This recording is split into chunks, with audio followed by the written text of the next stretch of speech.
इकडं येणार नाही.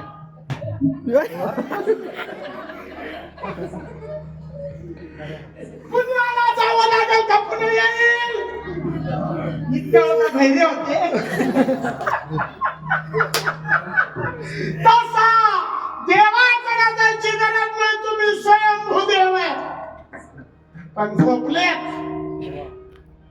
आता उघडी डोळे जल्याच्या नकळे मातेची आखोळे दगड आला पोटाशी. दगडाला कळना मला कशासाठी पैदा केलंय, खालीला कळना हा दगड का पैदा केला. अरे राजो तू का म्हणे मेलो सांगता सांगता. अरे संत गेले राजा सांगून सांगून. अरे तुम्हीच देव आहे राजा. जोपर्यंत भाव होत नाही तोपर्यंत देव प्रगटत नाही. भाव नसेल तर देवच नाही. आणि म्हणून मी तुमच्याशी प्रश्न केला होता.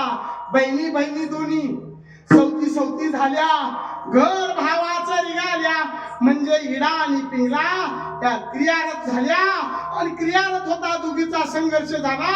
दुखीच्या संघर्षातून तिसरी प्रगटली आणि तिने भाव तयार केला.